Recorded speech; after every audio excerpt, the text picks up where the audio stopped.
Whole Man Academy. Because the world needs strong men. Whole Man Academy is changing the game for men around the world. It's for guys who want to live an epic life of fun and adventure, no matter what. We believe, deep down, all men want to go on their own hero's journey to becoming resilient, confident, fearless, and fulfilled. Listen in to be inspired by guys who don't settle for living a life of mediocrity. This is your call to action and call to adventure. Are you ready?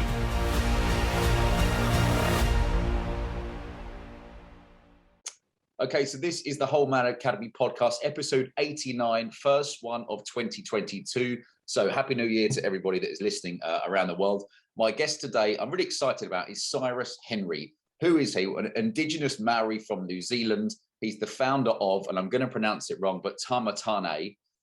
He's also transformation coach, energy healer, embodiment movement coach and artist, sound alchemy. I don't even know what that is. And he's the man behind the awesome men's retreat, which we're going to talk about. So, mate, how are you and where are you? Thank you so much for that introduction. I'm really good. Thank you. I'm super excited. And I am currently in Central Latin America, Nicaragua, San Juan del Sur. And what's that like? Because, I mean, as a man that's, worked in London for 20 years, like I did, and then moved to the countryside, the countryside for me is some chickens and and getting out in some fields. But what's it like for you? Because you were saying, we talked off air, that you were also in Miami prior to this. Mm-hmm. When I first came, there was a bit of a culture shock. Specifically, firstly, the language. I wasn't prepared to learn a new language because I came here due to the world reasons. It was a bit of it's just a different culture. Like for me specifically coming from New Zealand, very engaged and in touch with the traditions and indigenous culture. And coming to San Juan del Sur, maybe just the specific town, I didn't quite feel that connection. Also, San Juan del Sur is more of a tourist town. And so as I've been here, which I've been here for like 2 years now, I've found places that allowed me to feel the culture. So being here currently right now is actually fantastic. It's blissful. I'm really grateful to be here because of the freedom that I'm experiencing. It's great. I know I've enjoyed looking at your Instagram and your website about the retreat, which we're going to talk about. But I'm sure many of the men who are listening to this, again, in all different countries around the world, would probably look at it, and especially the pictures of the retreat. To be in nature, to be surrounded by men who kind of can let go of all the bullshit that weighs on our shoulders and just kind of, I don't know, explore what it is to be a man, I think would be really powerful. I honestly, I looked and I was like, shit, I need to go to this. Yeah. So I probably have to ask permission from my partner. But now let's talk about originally I even can pronounce it probably, indigenous Maori. So for you, what about your upbringing? Give us a little bit about the kind of the younger guy that grew up to be the man he is now. Yeah, thank you for the question. So grew up in New Zealand. Indigenous Māori is the indigenous culture of New Zealand. And so my tribe is Naitirangi Ngāti Raukawa, which Naitirangi comes from the middle of the North Island of New Zealand, and Ngāti Raukawa comes from the bottom half of the North Island. And so generally the indigenous Māori cultures have tribes that are scattered throughout all of New Zealand that we identify with. Throughout identifying tribes, you can say, oh, you're from this family. These are families that are involved there. Mm-hmm. And so I grew up in a very classic traditional New Zealand upbringing, a lot of abundance of food, wild food, a lot of abundance of community. And these are things that I've realized being in another country. I was like, oh, well, I actually did grow up in a community setting. Oh, wow, I did have access to an abundance of like natural wild food as I've become an older adult and I'm starting to understand more of the world. And so a part of my upbringing was firstly, my grandmother is an elder in our tribe. and owns a lot of land. And so she was, I remember throughout my teenage years, she was away quite a lot. My two older brothers spoke the language. My first oldest was also a speaker, because we have a traditional grounds that we have, which you can imagine is like we have a kitchen house, we have a sleeping house, we have a prayer house, and it's called a marae. And then also on the marae is like the elders, like cabins that they live there. Mm. And this is a place where we do celebrations, acknowledgements, kind of experiences. And generally, if there's new people, either of status, that are new to the town, we'll do a traditional welcoming. And so we'll welcome them in. And so I grew up with my traditions and my customs quite, grew up quite well with my traditions and my customs. And my oldest brother led the Haka.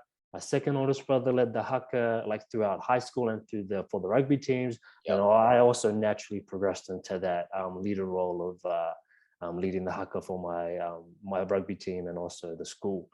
Well, we're gonna get onto the Haka, because I've written some of the notes because I didn't want to cock it up, but you kind of creating your own version of it. But what was it like for you also growing up with I mean, you didn't mention your father necessarily, but did you have a dad? Were you really close to him? Did he teach you things like hunting and all the different things that for probably guys over here we miss out on? Great. That's a great question. I didn't grow up with a father. So I come from a family of 7 of us. There's 7 of us, but us 4 older boys have different dads whom we've never met. Right. Okay. And then the 3 youngest have the same dad, which was my stepfather, whom I was with for from the ages of 7 to 14. And then I moved back with my grandmother. And before then I was with my grandmother. And so therefore there was already that gap of the father figure. I did have strong male role models, because my mom had brothers. And so they were quite strong male figures. But yet I was still discovering like what it is to be, what a male figure is, what a father figure is. And I think this is really important to share, because I had a stepfather, and during that time of experience of stepfather, I want to say it was a little bit of a cliche dynamic. Cliche dynamic, meaning abusive stepfather, physically abusive. But then also my stepfather was also the breadwinner, not just in my family, but also in the extended family. Okay. And so therefore there was also this, why isn't anyone stepping in? Why isn't my older brother stepping in? Why isn't my uncles like stepping in? And as I got older, I'm like, oh, there's also this dynamic, which also led to me having trauma around money as well. Yep. And like money was like this person, and I meant this, and I meant like really constricting. And so I was kind of looking for a male figure, but also within the Māori culture, there's a really strong male warrior presence. Yeah. And with that gave me a lot of opportunity for release. And so I did learn a lot from my stepfather. I did take little bits from my older brothers. I did take little bits from my uncles. And then when I moved away at 14, I met my big brother's girlfriend's parents. And then I started to develop an idea of a nurturing father figure. Right.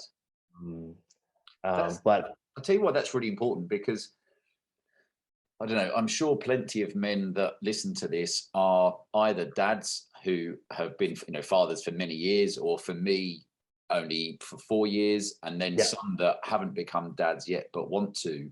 And this is why it's so good. There's different ways we could go with this, but I knew talking to you would be interesting, because for me, in the pictures of the retreat and obviously the way you've been brought up, it is that masculine energy, but also boys need the feminine energy as well.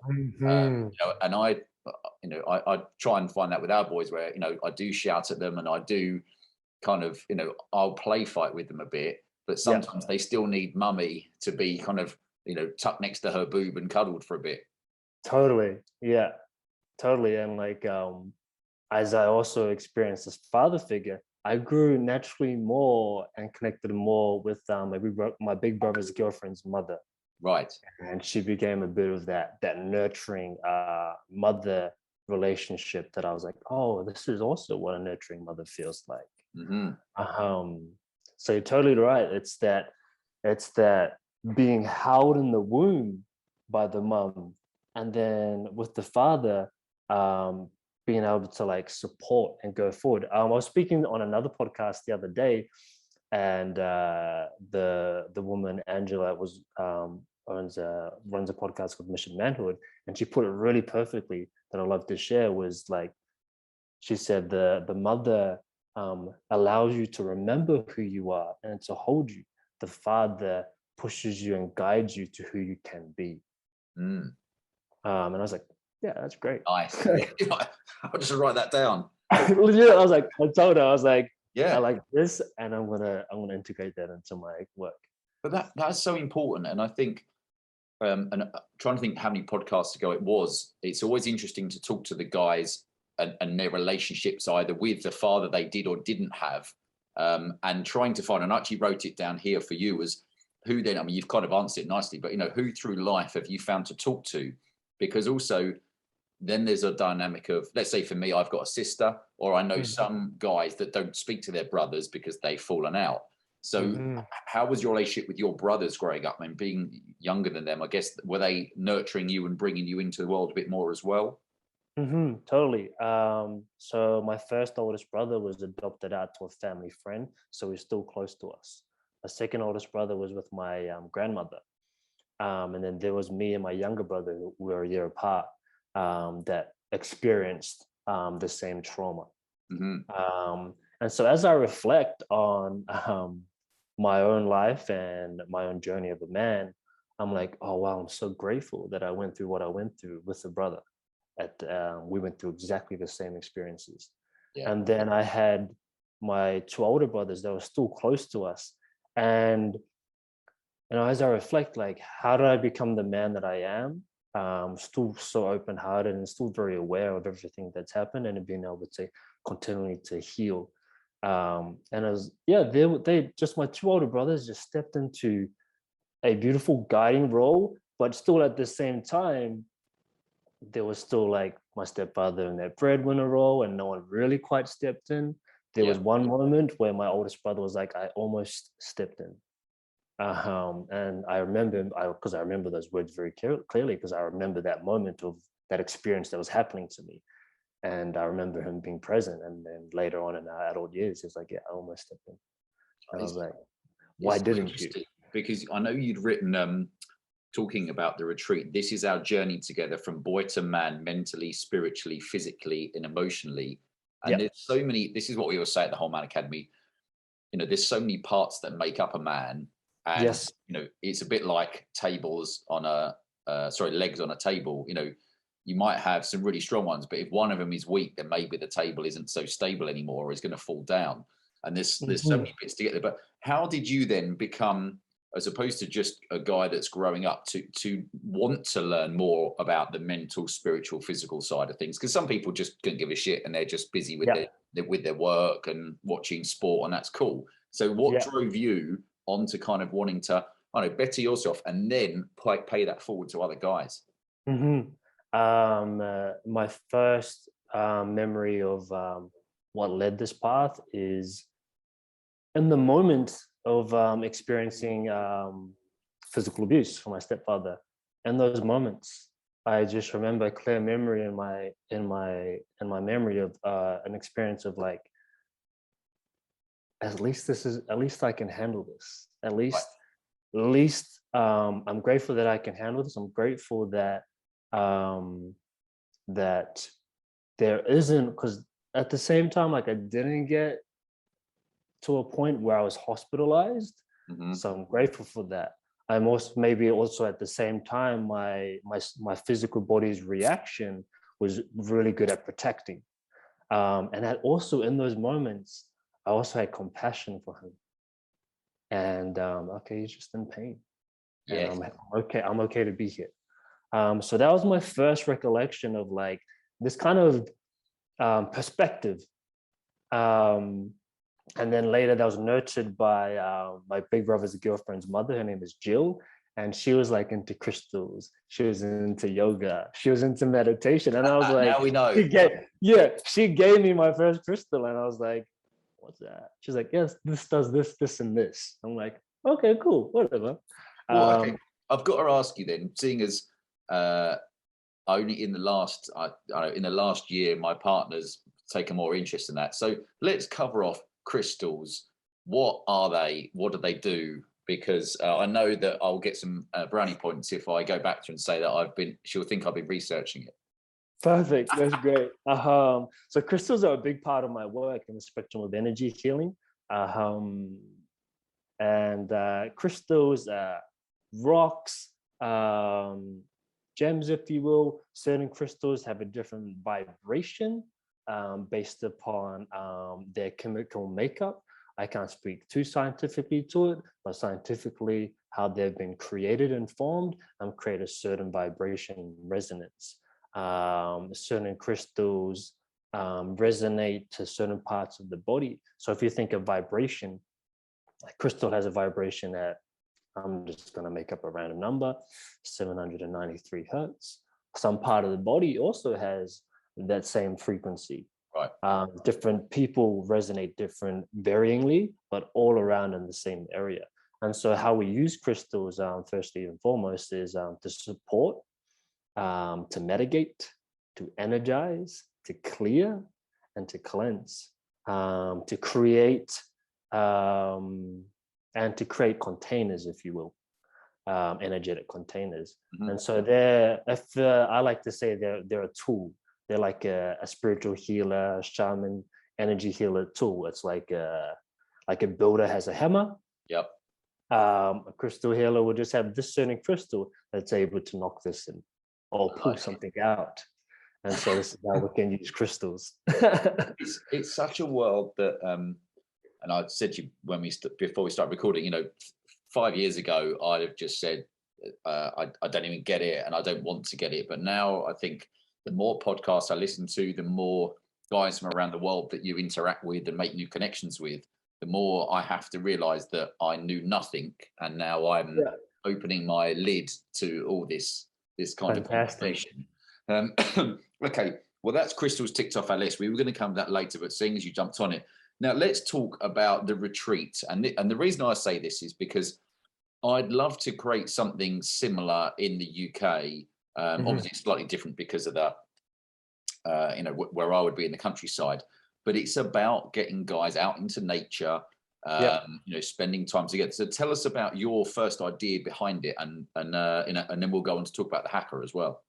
Yeah, perfect. So I've been brewing this work for the last 6 years. I studied my energy healing diploma, which is a hands-on, hands-off work, physical and not physical work.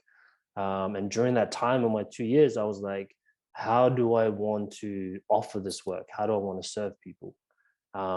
First thing that came up, I want to work with men. Unbeknown to that time, I didn't know why I wanted to work with men. As I started to learn more about trauma and emotional awareness, I was like, oh, this is why, based upon what I just shared earlier. And I just have a deep connection with men of all ages, boys right up. And so, yeah, that was the first time. And then I also asked myself, what exactly do I want to share? And I was like, magic, which I believe crystals are magic, energy, the whole world of the metaphysical and spiritual, or magical concepts. And then also my indigenous customs. And so been brewing this work for 5-6 years, being here in Nicaragua because of the pandemic, invited me to step into this work. And so I'm like, cool, all these exercises, all these tools, all these visions that I've been creating. I was like, cool, let's put it to place, put it to practice. And how that came to be was creating a men's retreat and specifically basing a lot of the body of work around the Haka. Which is so powerful. Yeah. And why was the Haka was like even as myself experiencing it and doing the Hakka, but also receiving the Hakka, man, that's just like, so I know the power of it and how like just potent it is. And it's like, cool, this is a really great practice. Yeah. And I was like, can I even make a Hakka? Am I even allowed to? And so I asked my uncle and I asked my oldest brother, and they're like, yeah, that's totally fine. And so, yeah, I sat in meditation for like 3 mornings, each morning. And I was firstly trying to approach the Hakka with mind and like trying to write it out. And then I was like, I just need to sit. And then I sat, and then on the third day it came to me. I was like, boom, this is the Hakka. And so the Hakka is called the war cry of man. Te Tangi, Pakanga, te Tangata. See, I stopped you there because thankfully I was going to attempt to pronounce it, but you did it first, because I'd written Cyrus has created an immersion that is absolutely unique, incorporating customs from his Maori culture, the Haka. The Haka is called, and then you said it, the war cry of man. I was like, he's done it for me. So can you say it again? So, because I know that guys will be like, what did you, what? Yeah. So the Hakka is called, this Hakka specifically that I've created for this work and my work is called the war cry of man, which is translated to Te Tangi Pakanga a te Tangata. Yeah. I'd love you to have heard me sitting here before I recorded going, Te Tangi Pakanga a te Tatanga. Oh, that's not too bad. Good. We'll leave it there. So how do you, okay, explain to any numpties that have been living under a rock what the Hakka is to start with. Yep, perfect. The Hakka translates to war cry or war dance. The indigenous Māori of New Zealand would use Hakka firstly as an intimidation technique before they go to war.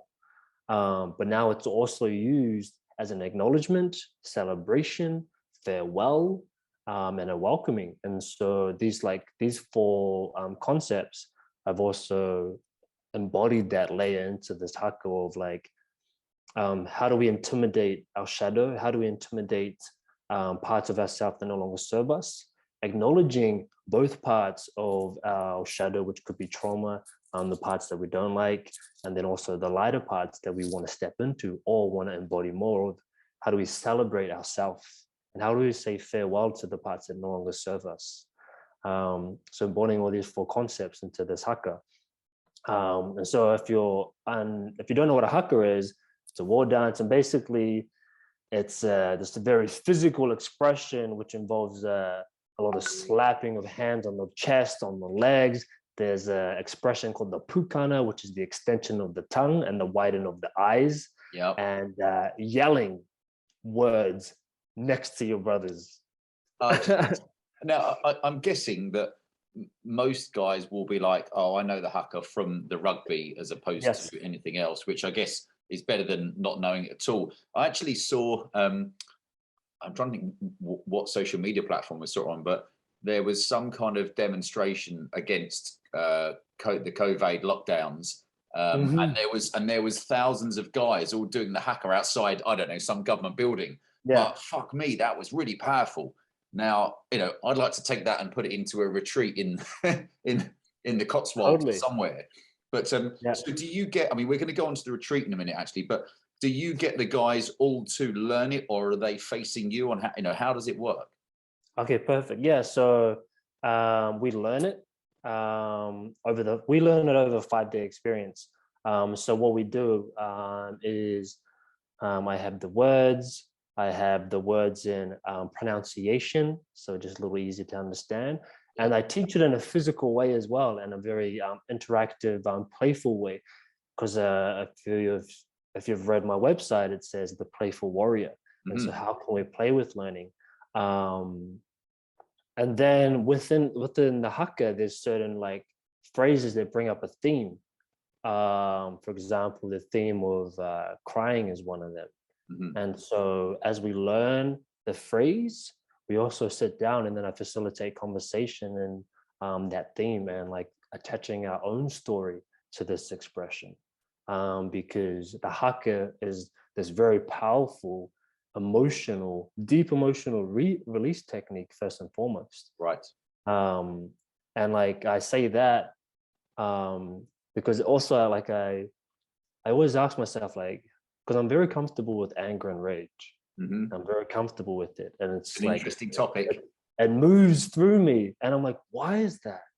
And it's because I had throughout my whole life this expression that allowed me to release anger, which is Haka, physical. And if you've seen it, whether on screen, and one day you will be able to see it in person, even for myself, every time I experience it in person, it's a very vulnerable experience. Yeah.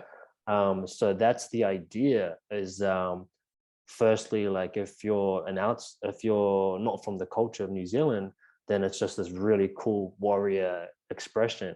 And so when I bring in this facilitation of conversation of your own story, then we start to really dive in deep.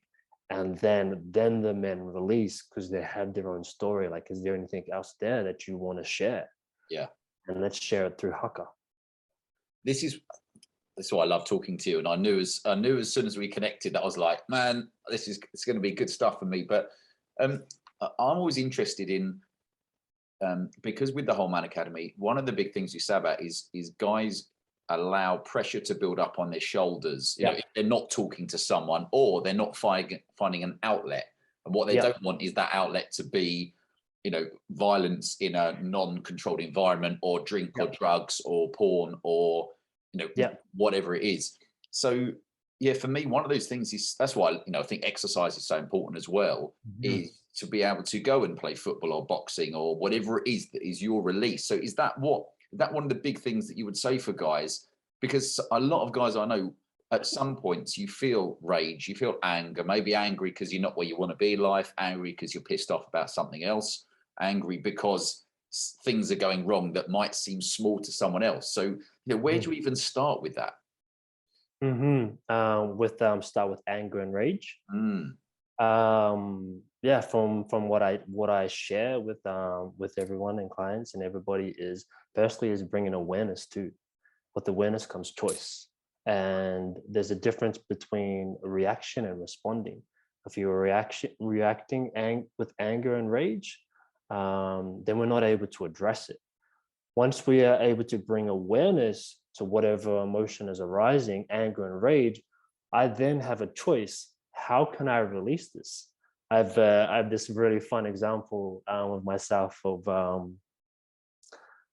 I was with an ex-partner of mine, and we were just talking, like we're in motion and like doing something. And then I just got a little triggered. Just got a little triggered. Just a little bit. But I have a bag of chips in my hand. And like this thought that just ran through my head was like, throw the chips against the wall. And I was like, wait. In that moment, I was like, wait. I was like, okay, cool. Do I want to do that? And this happened in like 1 second. Like, yeah, I want to do this. And so because I chose to respond to my trigger and throw the chips against, because I had a bag of chips in my hand, I threw the chips against the wall, and I was like, that was good, as opposed to like reactively. And so when we're able to bring awareness to whatever emotion is arising and respond, cool, there's a lot of anger and rage here. I need to go yell it out for a bit. I need to go do something physical. And so the first step is awareness. Then we can start to dive to the root. Why is there anger? Why is there rage? Angry, like you said, could be not in alignment with life's purpose, not feeling like a man, because the essence of the masculine is action, doing, purpose. And when we don't have that, there's a lot, we feel lost and confused. With awareness, this is the first step. And do you have the courage to also bring awareness to that? You start scratching the surface.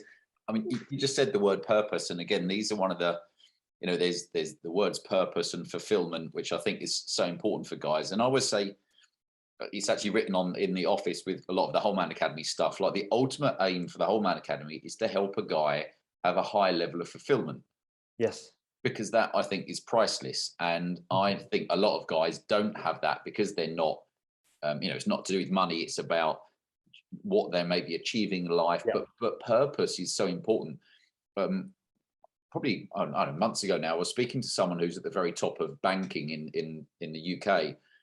And they said that a lot of the guys who were close to retirement, instead of just retiring on a Friday and leaving, they often brought them back into work like a 3-day week to mentor teams, because otherwise they went from having a purpose to nothing. And it helped them transition, and it helped the company kind of, repurpose the guys, pardon the pun, repurpose. And yeah, I guess you see that with guys that come to your, or come to you personally, or come to the retreat. His purpose is such a big thing. Yes, totally. That's firstly, that bank, wow. Yeah. That is fantastic.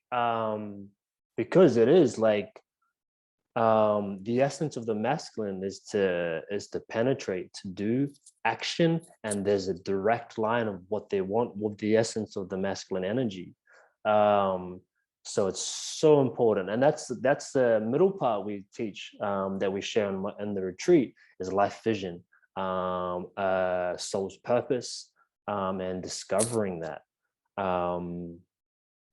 Yeah, and it's just the quality of the masculine energy of like, how can I provide, how can I protect, how can I support and have this hands-on experience of supporting myself, supporting my community. Yeah, and like, yeah, that's really, really fantastic. That banking, that how they reintegrate them into a life outside of this day-to-day thing that they've experienced. Oh, it's really important. Right. But you've just said another word there, or a couple of words, which is like preside and protect and provide. And, whether you've got a family or not, I don't think in my 20s I ever thought about any of that, or, and if I did, I probably was too busy going to the gym and doing stuff.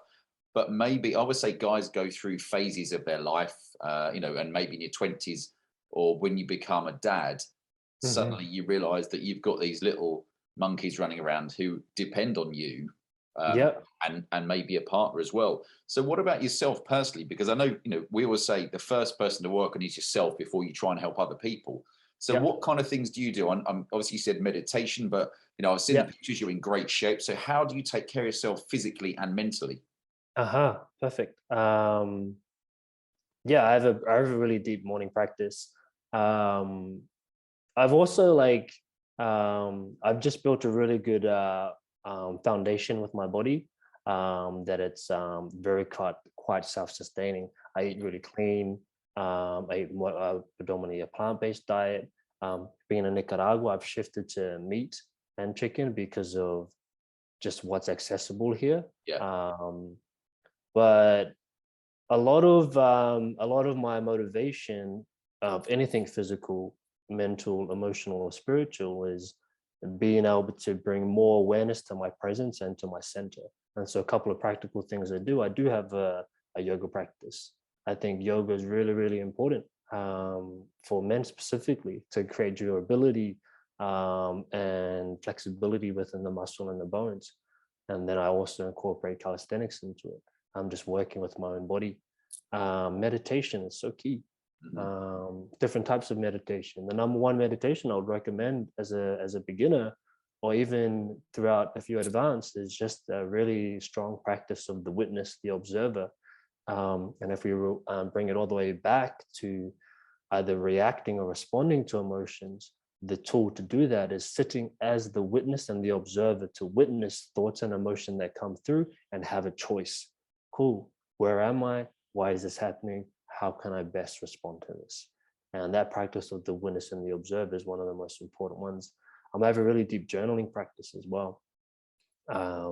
Deep journaling practice. And also different tools for me depend on what type of emotional stimulation I'm at, energetic stimulation I'm at. Sometimes I just need nature and no talking and no involvement with anything, thought or emotion, and I just need the nature medicine. But I guess for men, first and foremost, is a physical practice, yoga or calisthenics. And then also if you're doing workout and calisthenics, being mindful of the music that you're consuming. I like to, when I was right now I've really shifted more to a yoga practice as opposed to a workout practice. And when I would work out years ago, I would put on podcasts, and so I could like also have that vibration of learning more as opposed to music. So something physical, something emotional, which is meditation. Meditation is like key. And meditation and the first approach can be difficult of just sitting with self. But that's what we need to do. We need to sit with self and all the voices in our head, because we all have voices. It just depends on which voice is louder. Is it you, or is it that part of you that's responding from trauma? Is it part of you that's the ego? That's why I love talking about this. The last podcast I did is one of the guys that's been on twice, but his previous podcasts, probably in January of 2020 or something like that, I remember him saying the importance of being okay in solitude, just sitting on your own in silence. And I laughed inside because I've got to tell you this, when you said about like sitting in nature and what have you, I found myself one day, I was sitting out in the garden going, right, I'm meditating. I'm going to meditate here. So I realized that I'd put on some nature music on my phone, even though I'm sitting out under the trees. And I was like, fucking hell, leave the technology alone, Yeah. So if you were trying to give a guy some, like you said about like just starting off with meditation, if a guy listening is like, yeah, do you know what? I've been thinking about it, but where would he start with? Do you think just like 5 minutes of just sitting in silence and see what comes up? There's a couple approaches to this. Is one way, if it is really difficult to sit, is to have a guided meditation, whether that's through technology or an app or YouTube. Second one is just the practice of sitting and just bringing awareness to breath. And it's just a really simple technique of counting. Inhale 1 2 3 4, exhale 1 2 3 4. And also like to share,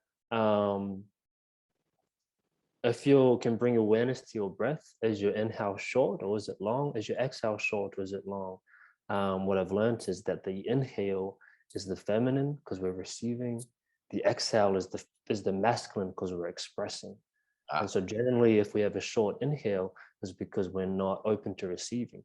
If our exhale is too strong, which is a lot for masculine, it's because we're trying to push our action, trying to do. And so you can imagine like and that's a very real example of what quality you're more leaning into, your receptivity or your action. And so really simple exercise for 5 minutes, just breathing in. And that's it. Just inhale for 4, out for 4. And then, like what you said is I'm sitting, seeing what comes up and write it down. And the last one is the observer and the witness, is being able to sit in meditation and imagine you're watching a movie or film, and you're just watching all your thoughts, all the voices, all the emotions just roll through, not attaching to it, not judging it, and just witnessing, not serving it tea, just really being able to sit and observe without judgment and just gratitude, firstly and foremost. Sounds like it takes practice, and the continual. I know there was a podcast I listened to a long time ago where the guy was trying to explain most people's mistake with like meditating is trying to not have any thoughts. And as soon as you think I've not had any thoughts, you've just had that thought. So what he was explaining was about, and what I tried to implement was seeing as if like the thoughts you have are like clouds going across the sky, and you can choose to focus on them, or you can just let them go and know there's going to be another one coming along. And I found that for me it was just an easy something to remember. But what are the common mistakes guys make with meditation? Is it trying to it's because also with the masculine, the man is, I've got to do this thing and I want to do it good. So it's sitting and then doing the checklist, the checklist Oh, Yeah. I'm breathing. Yep. I am not thinking, but I'm thinking, okay, cool. Remember, I'm coming back. Yeah, and it's like, oh, I've done the 5 minutes. Great. Check that. And this is also not just for men. This is also women do this because Yeah. we're all women that are in a more of a masculine quality. Do the meditation, do the checklist. Great.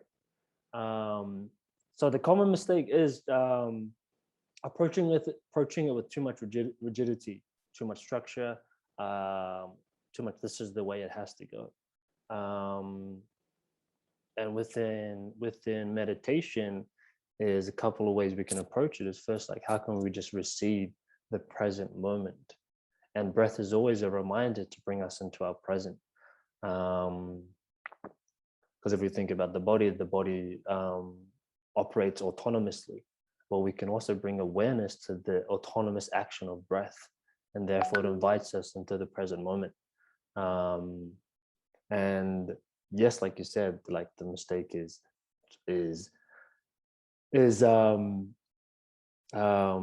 doing the meditation. And I need to have no thoughts. Man, how it is so difficult to achieve silence and stillness. It is very difficult. There's like, as a long practicing meditator, I have moments where I can hit it for like 2 seconds, Right. 5 seconds maybe, but it's always, there's always that constant navigation. And so the goal for meditation is just bringing awareness to what's happening. So you have familiarity. Oh, my thoughts went here, my emotion goes here. This is the emotion I keep attached to. This is what I love about talking to guys, because there's so many different ways, and it is about just encouraging men to just start. And some people find it hard, some people find it has got some healing properties, I found that some of my best ideas were when I was meditating, where I was trying not to think of anything, but then you just go off and be like, wait, that's a good idea. And like you said, then you'd write it down. Well, I know we ticked crystals off the list, but also I wanted to talk about being a shaman and what that means to you. I started learning many years ago about things like ayahuasca and ceremonies. Never done it, never got anywhere close to doing it, but always interested to. Or I never say never. So what's your thoughts on that, and how did you kind of get into it? So I had a bit of shamanic energy healing training within my studies. The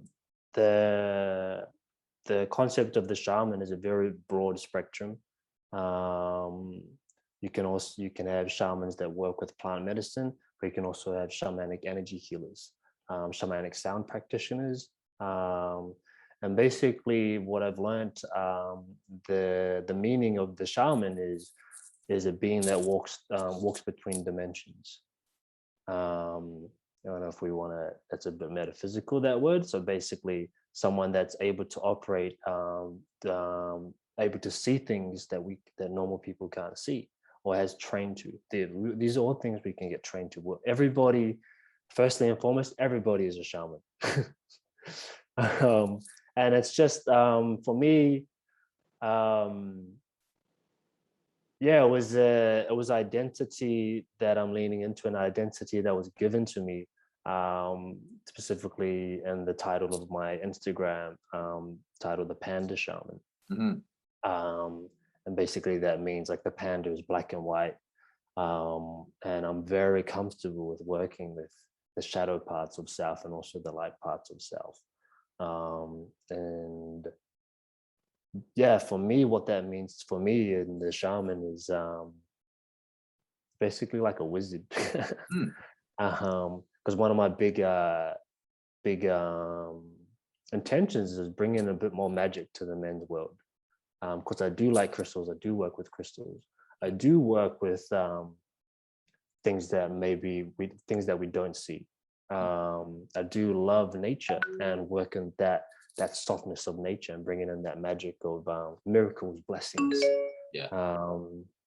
And so the shaman for me is just an awareness of the different layers of our reality and being able to work in collaboration with it all. to help support the transformation of self, which in the lighter parts, the darker parts, the ego, the warrior, and just different parts of ways that we can learn to identify ourselves, and then using those to help support men and women. I love it. The more I learn about it, the more I want to learn, if that makes sense.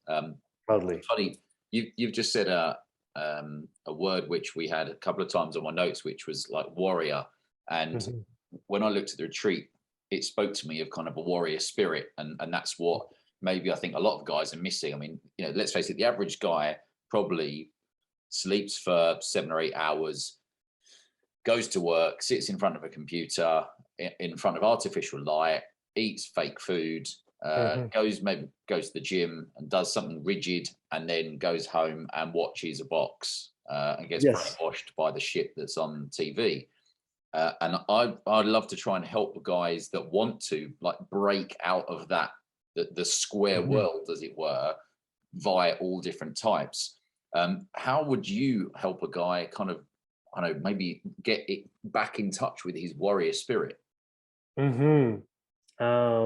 That's a great question. I also like how you said get out of the box, because it is a very boxed world.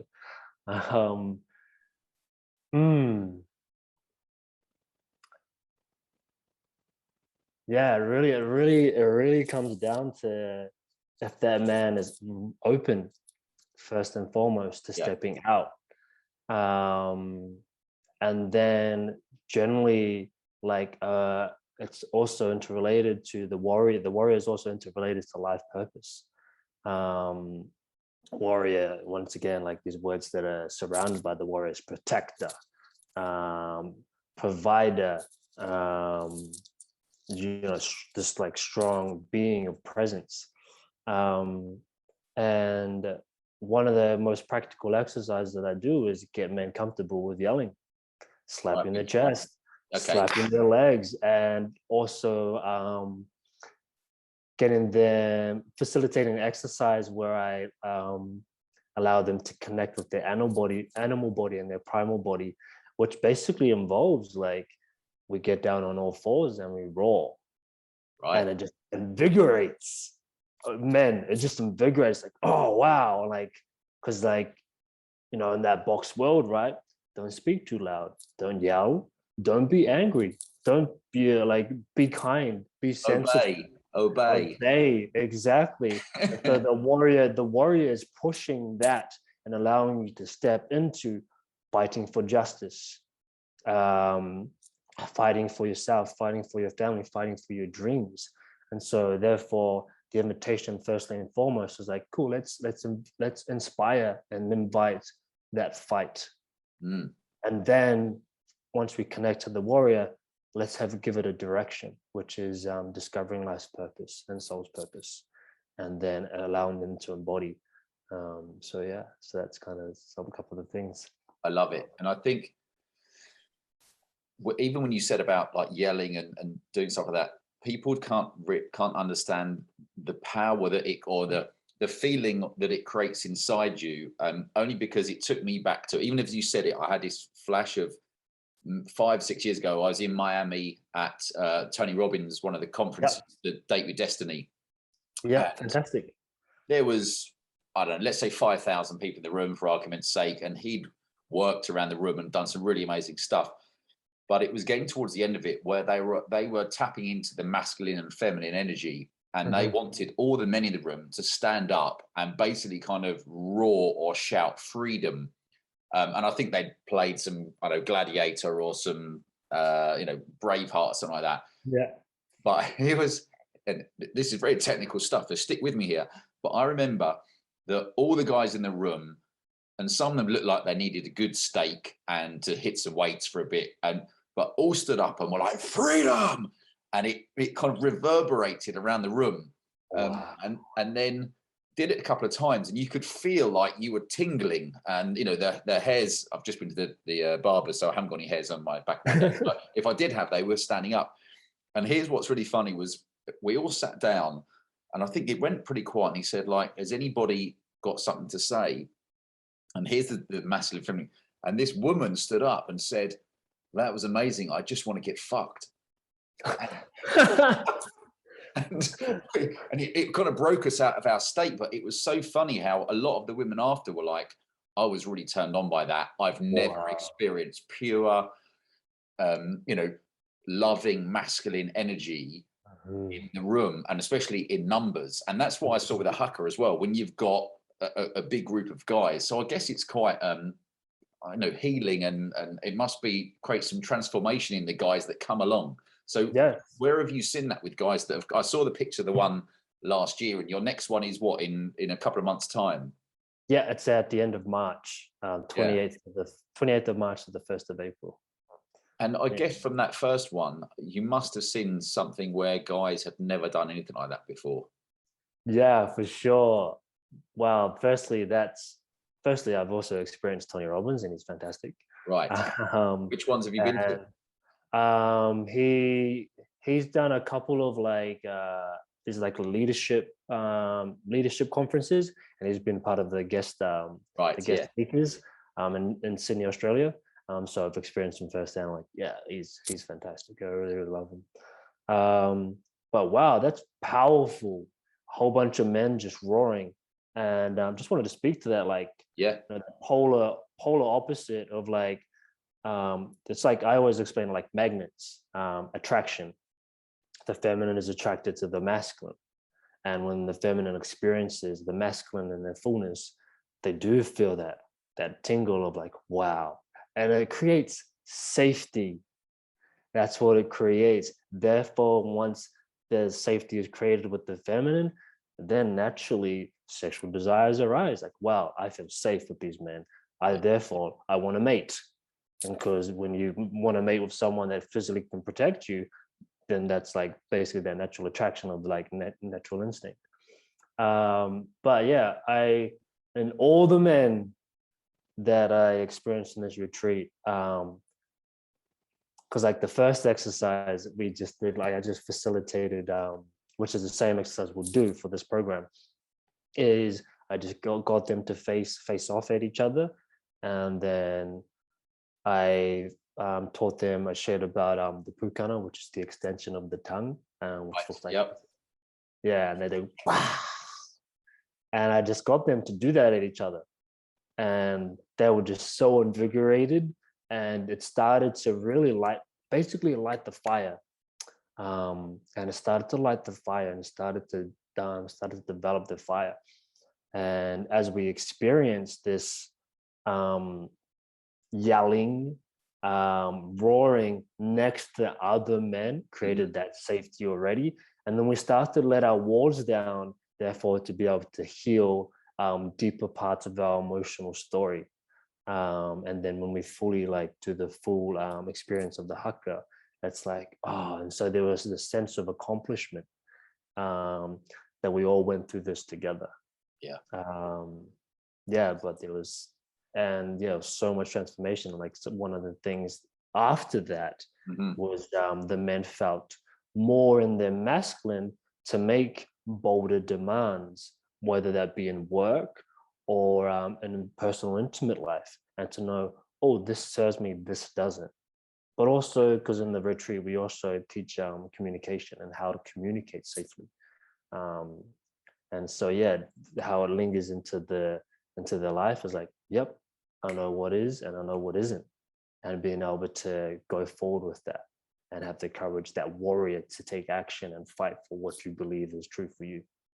That is so important, and this is one of the things that unfortunately these ridiculous travel restrictions have really quashed the ability for people to get together, even even locally, or traveling to these big events. Because, for example, even as you're saying it to me, I've seen the problem these days is a lot of people are doing the stuff online, which is great, but and I know the presence of energy when you're by each other's side is electrifying.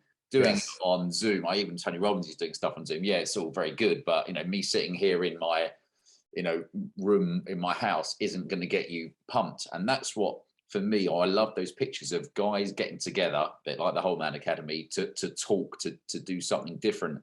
And I wanted to ask you, I'm going to pronounce it wrong, but we spoke about the Hakka, but the other thing was that, is it the Hongi, which translates into the sharing of breath? And I saw a picture of the guys' kind of noses together, which is, if I got this wrong, I apologize, but it's basically a kind of a traditional greeting, isn't it?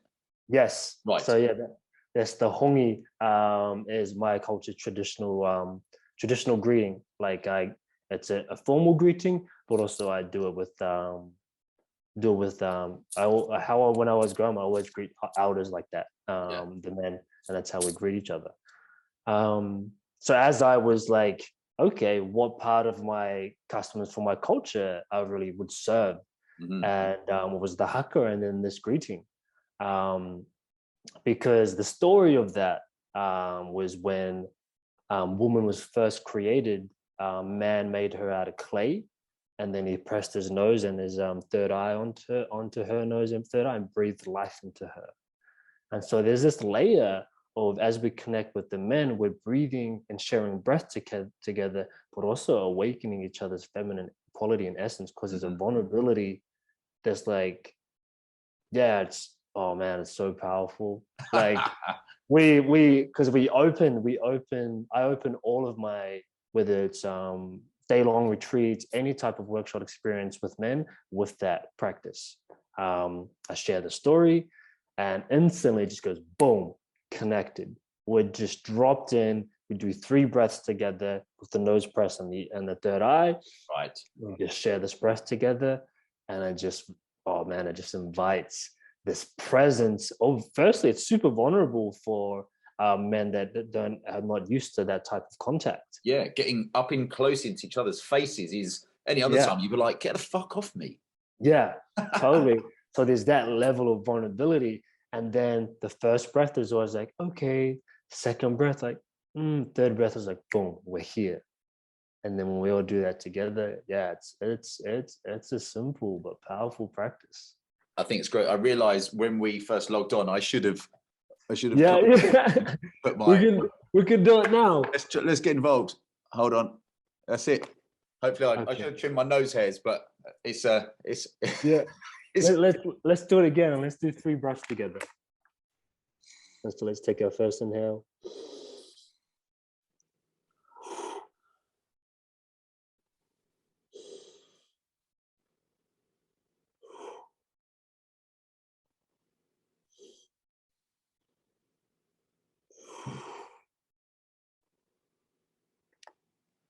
Oh yeah, I feel pretty connected.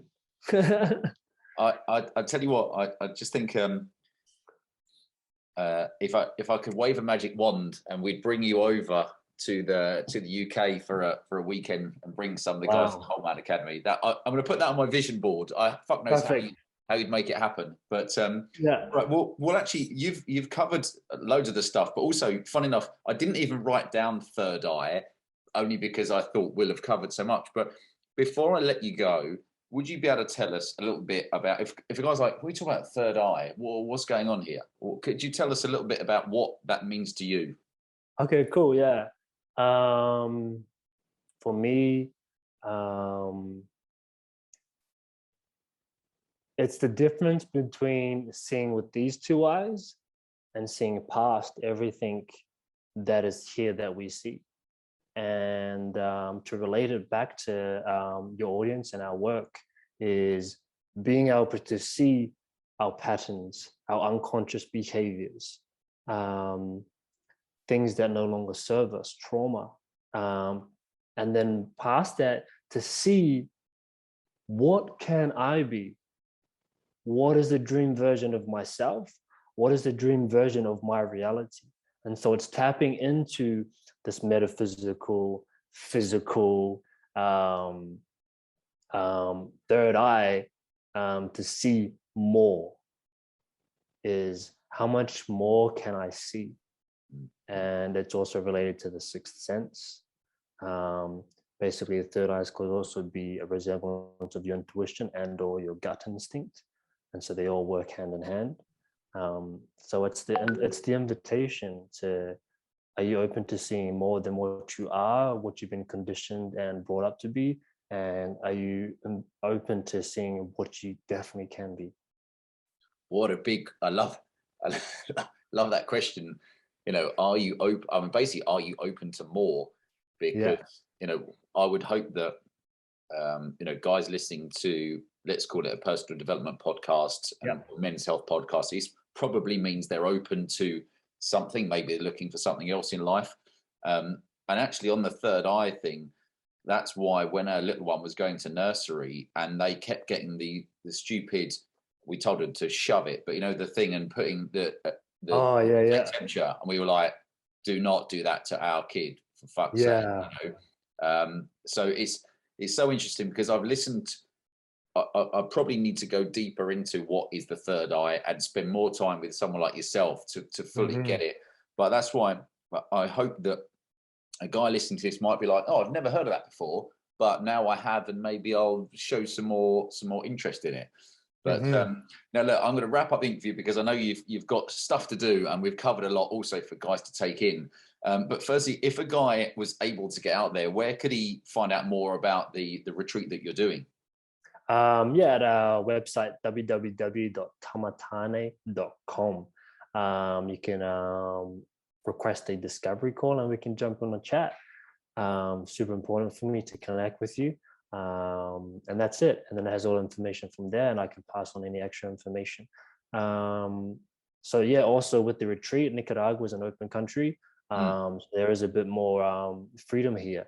And so there's an added incentive of like, come here, you'll probably like it. I want to move it. Generally always happens. And actually, do you know what? That's one of the really important points of, funny, we're talking about freedom. I'm surprised how easily some people have given up their freedom and just said, I'll do whatever I get told. You know, it doesn't matter what your thoughts are on what's going on in the world. I'm still surprised that some people have just said, whatever you say, I'll do.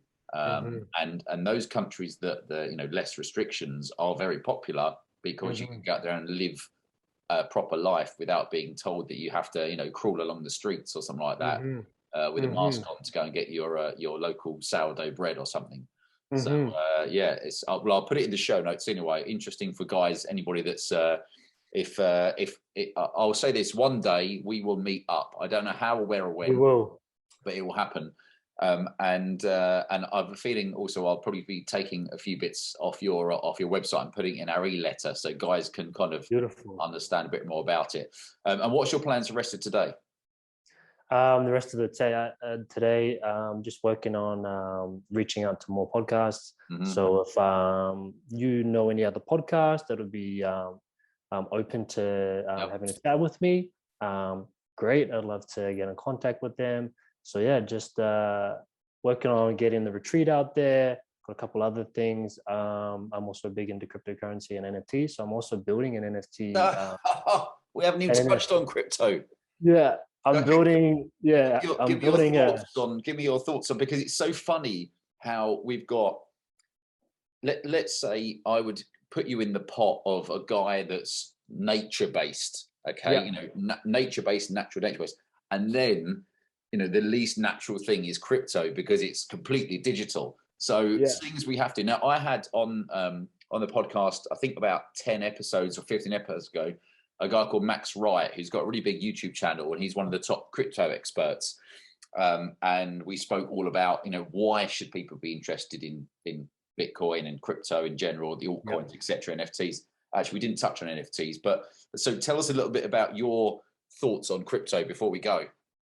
I think the first intention of crypto, which from what I've learned, is a revolution and a decentralized technology. I think it's great for the purpose of where innovation is going. And if, like, for me, mine's like, why don't I just play the game at the same time, but also know what I'm doing? Yeah. And linking that, right, to like, this is where do we have our third eye open or closed? And basically, I'm like, I'm going to play the game at the same time, but also be aware of it. So I think crypto is a great thing to explore. I share a lot with my friends and like get into crypto. and a lot of the projects that are out there in terms of innovation of technology. One thing I'd love to share is touch on NFTs. Is I'm creating an NFT art collection for the purpose of men and educating men. Right, nice. So I'm not going to share anything further than that. It's currently in the works. But yeah, this NFT collection with the that I'm sharing, that's going to be about educating men and sharing about men's health and men's awareness. And there's a couple of things that are there in this whole vision of it. So I'm super excited about it. Yeah. Oh, it's exciting. And I think it's so funny because crypto is so new compared to most other things. And I always say, if you went out on the street let's just pick any town in the UK, and asked 100 people, probably half of them will have heard of Bitcoin, but I reckon only a handful will actually know what it is or will own some or any other coins. And usually people start with Bitcoin, and then that's the gateway drug to Ethereum, and then Cardano, and that's it, goes down from there. So it is such a new world, and often people are like, oh, is it a scam, or is it a this, or is it that? And I'm like, just get involved and find out, and once you understand that, as Max Wright said, and I won't say it as beautifully as him, but it was something that could transform the world and take away, the banks are rip people off and have been since the dawn of banks, basically. Therefore, that's why they want to ban cryptocurrencies generally, because the power is back into the people, isn't it? Totally, yeah, totally. And the fees are between me and you and very small amounts of people, as opposed to Mr. Bankman taking it all. So perhaps at some point we wanted to do a what's the word I'm looking for? Where like a summit where a few guys get on a call together, but one of the things for me would be health and mindset and what have you, but also kind of finance and crypto. So it'd be interesting to see the interest in that, because I think it is such a growing space. But yeah, it's fantastic. To be honest, like a lot of the community here are all crypto investors, right? Like I know a lot of people that are like OG, like crypto investors, and like really settled for and now diversifying portfolio to like resources, like physical resources, because they got a great crypto portfolio. But yeah, like everything you said in terms of crypto, I think it's great. I think it's a great opportunity. Moving to what they're labeling as Web 3.0, as a decentralized internet with cryptocurrency, blockchain, NFTs, which are firstly intended to be decentralized. And eventually the government's going to try to centralize some things, but that comes down to who's educated on about which is what, and choosing your path. That's why I found it very interesting with privacy coins like Monero, Pirate Chain, which I remember we first heard about Pirate Chain when it was at 5 cents, and I might have bought some at 20 cents, and then it went, and I didn't. I started looking into understanding, but then to explain to other people that you and I could transfer £1 billion worth of wealth between us now, like that, for pretty much free, and no one knows about it. People are like, wow, that's interesting. And you're like, yes, it is. Totally. That's a great way to get people interested. Exactly. Why people should look into it. But so look, well, that would be another rabbit hole to go down. So I'm gonna say, firstly, I appreciate your time, brother. It's really great to connect. Yes, I appreciate you as well. Thank you so much. Secondly, it's great to speak to guys that are doing this kind of work, because I think the more guys who I speak to who are making their own waves in life and helping men do life better, it's great to kind of build that community. And I'm sure one day we will be together face to face and probably nose to nose. Definitely, it's already there. I can see it happening already. Yeah. So it's already happening. Yeah. Thank you so much for having me on your podcast. I really appreciate it. Really appreciate the questions and the navigation. And thank you so much. My pleasure. All right. I will speak to you soon, brother. Perfect. Sounds good. Cheers. Thanks for listening. Remember to sign up to our game-changing weekly e-letter that's read by men around the world. Sign up at wholemanacademy.com/movement. Until next time.